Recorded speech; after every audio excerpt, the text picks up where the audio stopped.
दोस्तों नमस्कार, प्रणाम, जय जोहार। मैं हूं आनंद कुमार।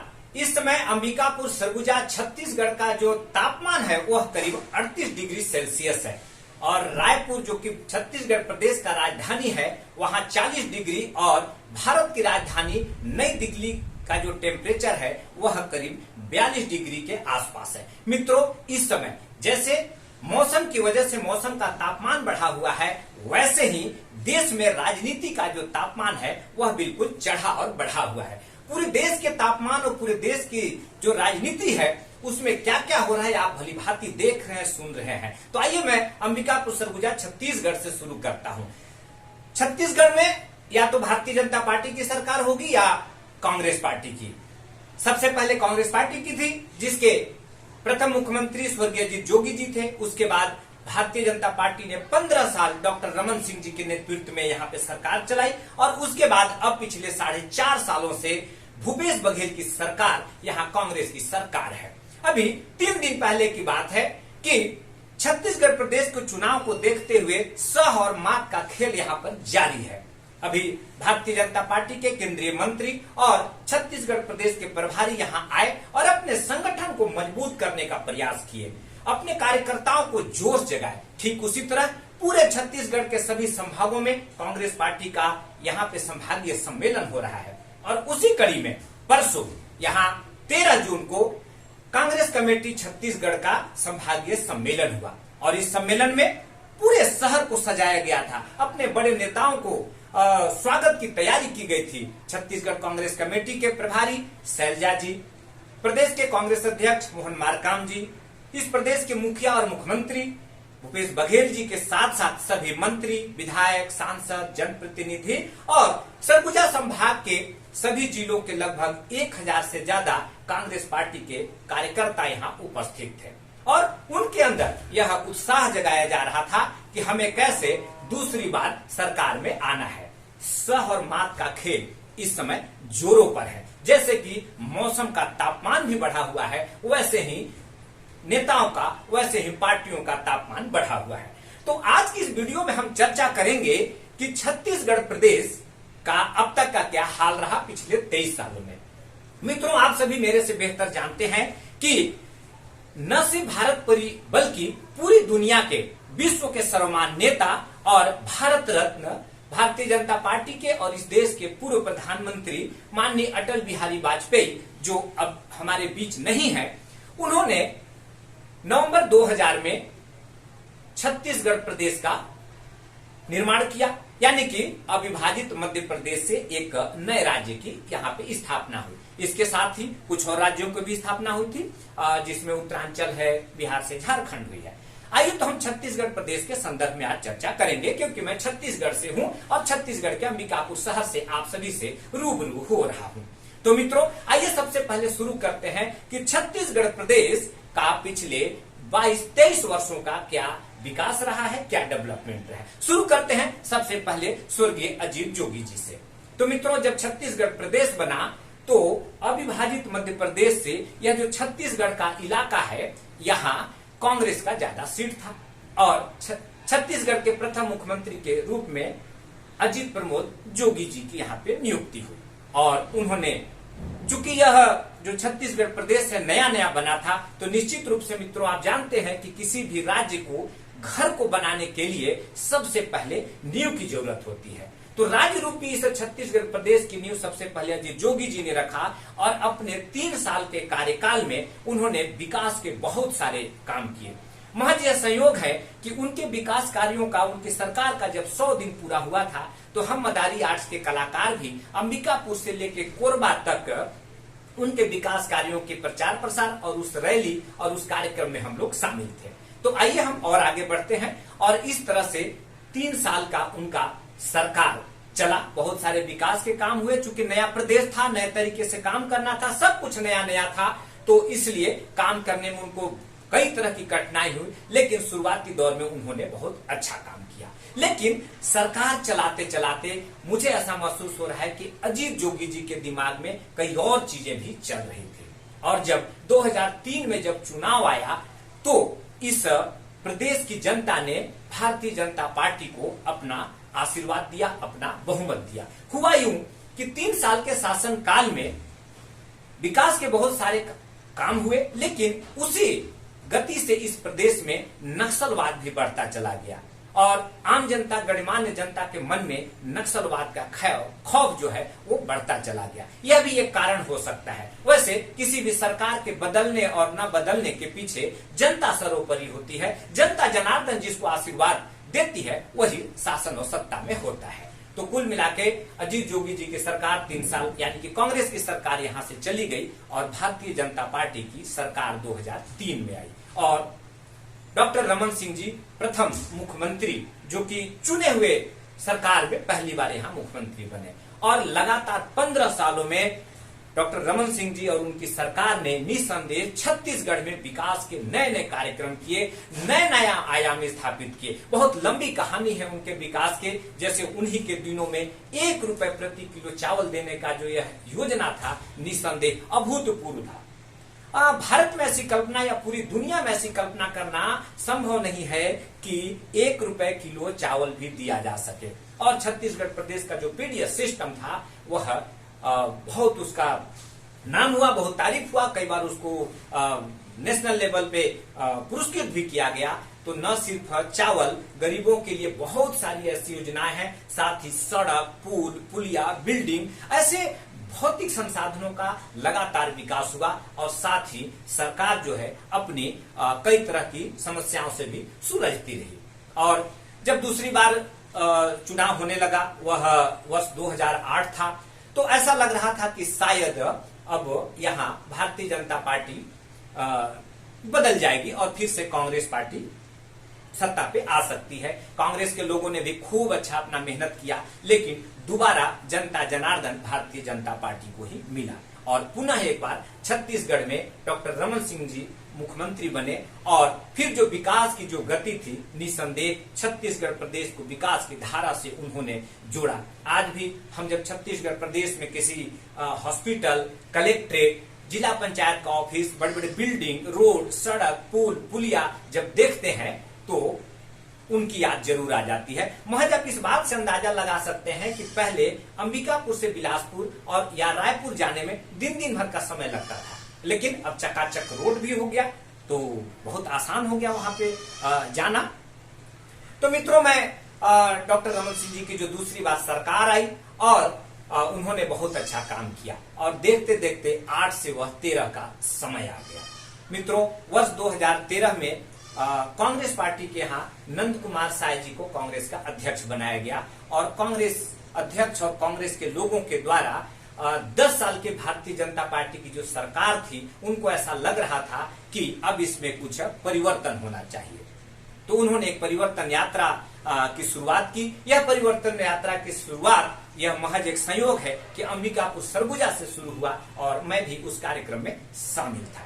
मित्रों, यह परिवर्तन यात्रा सरगुजा के बाद बिलासपुर, रायपुर होते हुए बस्तर पहुंचा और आप सभी को पता है कि 25 मई 2013 को बस्तर के नक्सली हमला हुआ। एक हिंसा का ऐसा तांडव हुआ जिसमें कांग्रेस पार्टी के कई बड़े नेता, जिसमें कि महेंद्र कर्मा, नंद कुमार पटेल, उनके पुत्र, साथ में विद्याचरण शुक्ल जी जैसे बहुत सारे लोग शहीद हो गए। वो अब हमारे बीच नहीं है। मैं उन सभी नेताओं को, सभी लोगों को नमन करता हूं। और इस तरह से जब बाद में चुनाव आया तो पुनः तीसरी बार भारतीय जनता पार्टी को छत्तीसगढ़ प्रदेश की जनता ने आशीर्वाद दिया और तीसरी बार भी डॉक्टर रमन सिंह जी के नेतृत्व में यहाँ पे सरकार चलने लगी। और इस तरह मित्रों 2003 के बाद 8 से 13 और 13 से फिर 5 साल और आप जोड़ लीजिए तो वर्ष 2018 आ गया। और 2018 में पिछले 15 साल को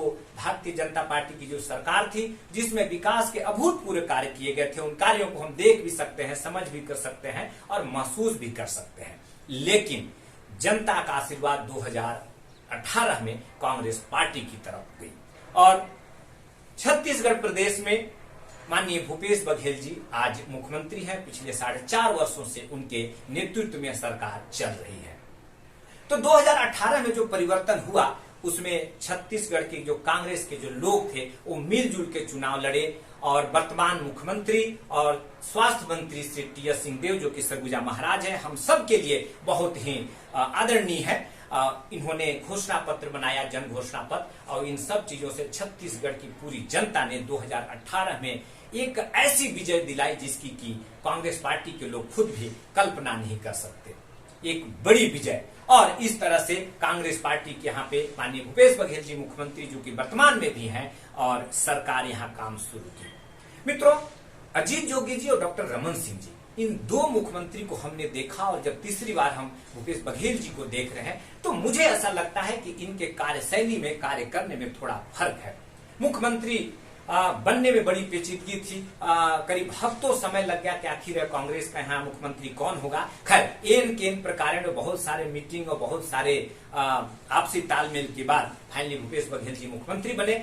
और जब वो मुख्यमंत्री बने तो सबसे पहले मैंने भी महसूस किया, जनता भी महसूस कर रही है कि उन्होंने वो छत्तीसगढ़ की वो छोटी छोटी चीजें जिसे हम भूल जा रहे थे, उदाहरण के तौर पे नरुआ गरुआ घुरुआ बाड़ी, इस तरह की योजना लाए, गोबर खरीदी का काम, गौमूत्र खरीदी का काम, और ऐसे छोटी छोटी तीज त्योहार, राम वन पथ गमन, ऐसी तमाम उपलब्धि हम कह सकते हैं कि भूपेश बघेल जी की सरकार में, और खासकर न्याय योजना, किसानों का कर्जा माफ किया गया उस समय। और प्रदेश की कई ऐसे किसान हैं जिनको कि हजारों लाखों की संख्या में जिनका कर्जा माफ किया गया। और उसके बाद धान खरीदी का बोनस, ऐसे बहुत सारी योजनाएं हैं जिन पे भूपेश बघेल की सरकार निसंदेह अच्छा काम कर रही है, जनता के मध्य कर रही है।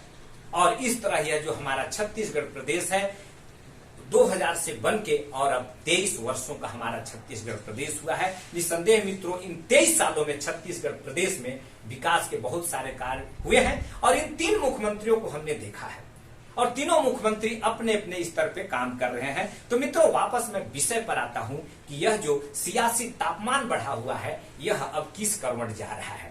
तो छत्तीसगढ़ प्रदेश में आगामी नवंबर दिसंबर में चुनाव है, दिसंबर तक नई सरकार बननी है। तो एक तरफ जहां अपने मीटिंग के माध्यम से जनता के बीच जा जाकर भारतीय जनता पार्टी अपने खोए हुए उत्साह को बढ़ाने का प्रयास कर रही है और फिर से सरकार में आने का प्रयास करेगी, वहीं कांग्रेस पार्टी अपने संभागीय सम्मेलन, बूथ बूथ में जाके अपनी योजनाओं का प्रचार प्रसार करके इस बात का जनता से आशीर्वाद मांग रही है कि हमें पुनः सत्ता में आने का मौका दिया जाए। चूंकि इस चुनाव में भी 6 महीने का समय है, लेकिन सह और मात का जो खेल है वो लगातार जारी है।